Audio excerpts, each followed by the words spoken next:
It's a classic uh, way how people got into the United States. Anastasia, just stop interrupting me. I worked all the oddest jobs. Unfortunately. Hello everyone, Anton here. And Anastasia. And today is our third podcast on YouTube where we talk about our lives during the war. We happen to be in Ukraine.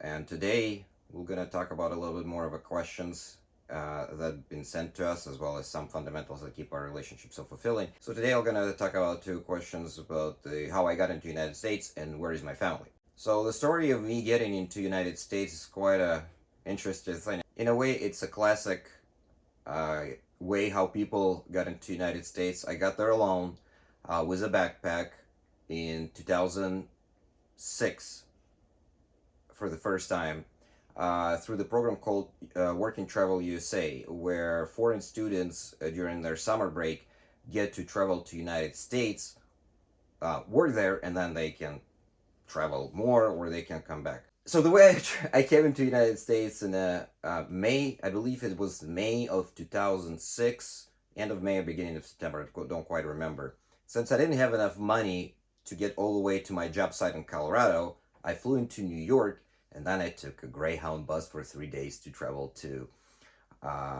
Colorado mountains. I was living in Summit County and living and working in Summit County. Well, anyone who actually used Greyhound, they know how exciting it's to ride the Hound, especially for 3 days straight. So I had two backpacks, one a huge one and a smaller one. So I quite quickly realized what kind of Greyhound environment is. So my big backpack was going underneath of the bus, so it was safe. But when I was sleeping in a bus, I would take my backpack and I would sleep on it, because I knew that if I were slept one of the stops, which was obviously not mine, somebody may just as well just like, oh look, there is a backpack, probably nobody needs it, so I'm just gonna take it with me. So I was sleeping in my backpack. I remember this is 2006. We had no Skype or no VoIP technology available, or like wildly available at that moment. So I've been basically traveling without contact my family for all this time. Fast forward, I stayed in United States. So that was my first summer. Then in 2007, I came back again, and I stayed in the United States until I got my green card, and then I got my citizenship. And I got my citizenship in 2015. I was coming back into Ukraine a couple times before that, and just for a couple weeks here and there. But until I got my citizen, I haven't traveled a lot. So during that time, I worked all the oddest jobs that nobody probably excited to have. I was a dishwasher, I was a server, I was a janitor. I mean, I was a photographer up in the mountain at some point, and I was a construction worker, laying out hardwood floors. So all the wonderful things. And in 2015, I got my citizenship, and I applied for my parents to get into United States, as they were the first line of relatives. And just within a year, they got their green cards, or as well-known permanent residence card, to get into United States to reunite with me.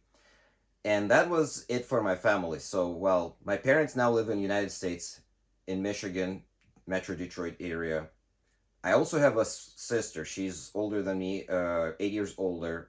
She has a husband and 3 kids, and they all live abroad in one of the Balkan countries.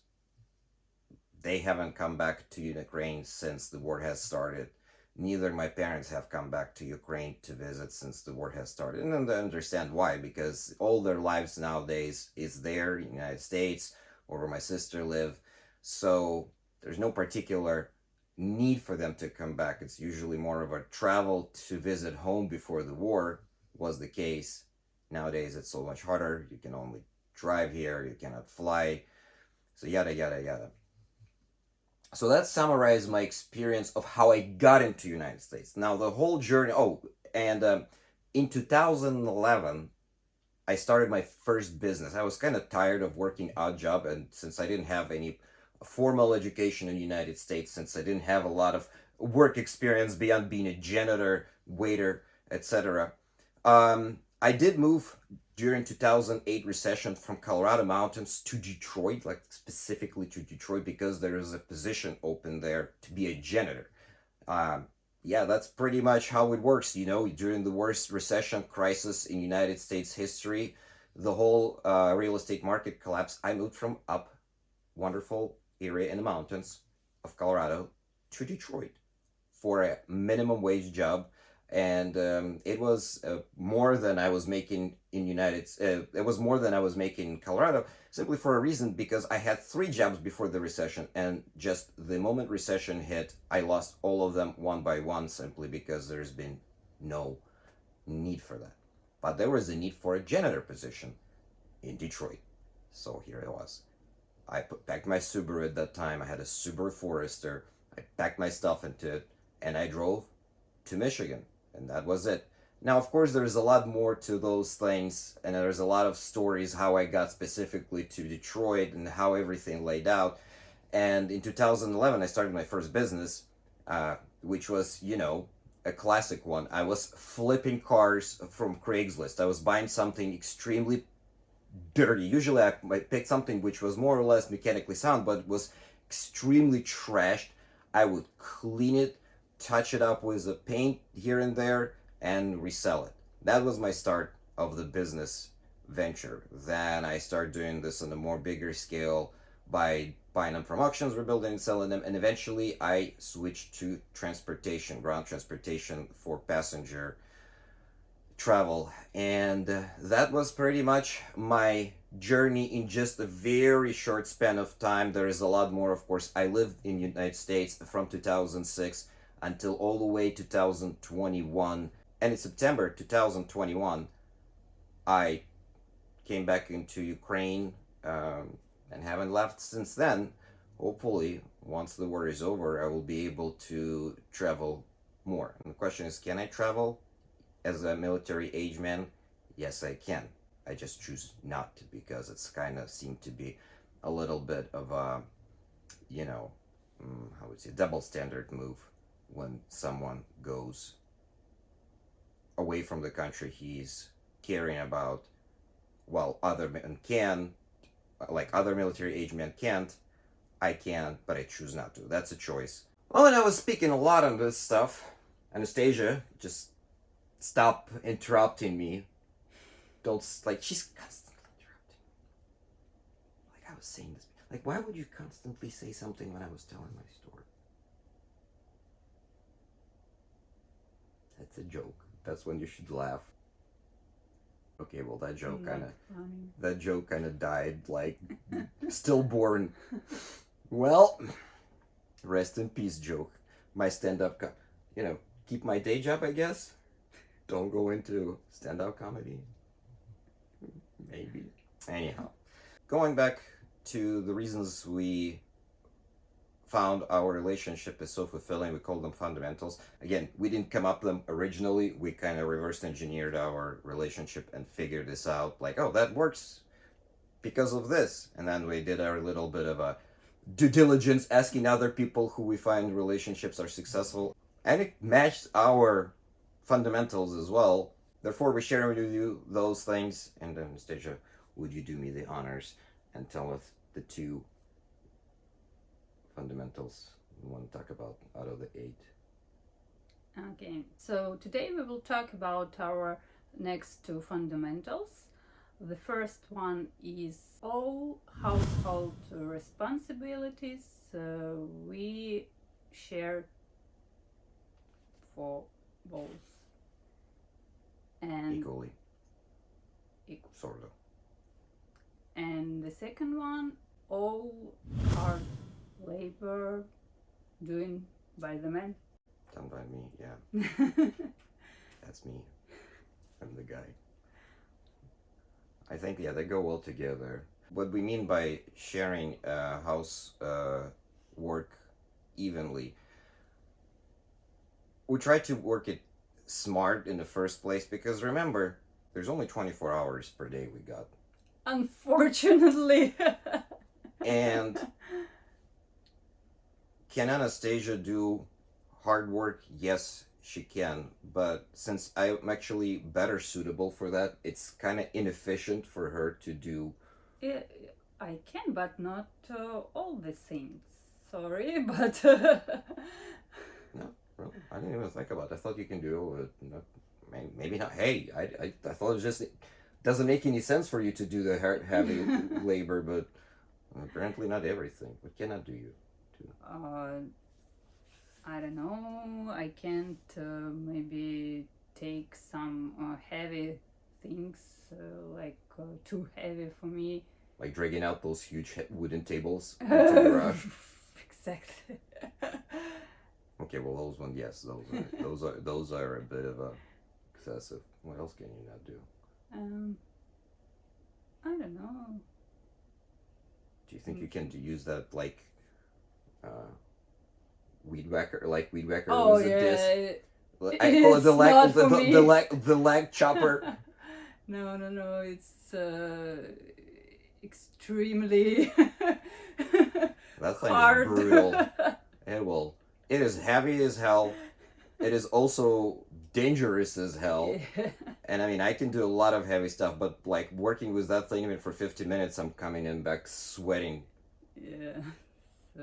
Yeah, that thing is like. So in a way, saying it's making more sense for me to do the things even she can physically do, like shovel and snow. Probably she can, but I can do it faster and I can do it more efficiently. So what's the point of her doing something that will gonna take her more time with the same results? Might as well. It's like, it doesn't mean that she has to cook and wash dishes. No, that's not how things work. But yes, it is fair to say nowadays she does most of the cooking, because whatever I do when it comes to cooking, it's rather just raiding the fridge like a pirate. I was like, okay, like I want to go and like, but I can cook. Yeah, I can you cook. can. I can. I think this is one of the Sometimes. one of the things that you kind of like lure you into. In the beginning, I was cooking. But again, we had a little bit different life from the start without any animals. Yeah. In theory, I can do everything what Anastasia does, but I just only have so much time per day that I have, or we both have. And so in theory, if I would have like, I don't know, 72 hours per day and I only need to sleep 8, then yeah, we're golden. But that's not how things work. I don't think we actually talk a lot like how we split the responsibilities. It's kind of like, I think it's fair to say 95% of how we split those responsibilities. We didn't really talk about who's doing what. It's more of a, okay, if Anton is whacking weeds or shoveling snow, then obviously he has less time to wash dishes. And I don't sit on my ass a lot. They don't have a lot of time to sit. So those things, they came together, but and again, it's all interact with other prior things we said that makes a relationship so fulfilling, the fundamentals. Yes, we're socially equal, but I'm physically stronger. So, I mean, I don't think you can like punch people in the faces. That is also I do better. Allegedly, when it comes to protecting you. So we still have left 4 of the fundamentals we want to talk about. Tell us how you like this format. Should we make it a little bit longer to expand things a little bit more in detail? Or this format, when we try to keep it on this particular length, is working out for you? Share, like, subscribe, and comment. I guess this is like, Yeah. share. Like. Oh, share. Yeah, share. Oh, we share. forgot. Yeah, so Share. share, like, subscribe, comment, hit the bell. and the bell. Yes, the bell. And of course, check our profile where you can find all the ways how you support us, our mission, our channel. See, she can talk. She just getting more. I can talk, but I prefer not to. Okay, well, Because we're you gonna. talking. Okay, yes, I can be a little bit of a princess. Okay. See you soon. Bye bye. Bye.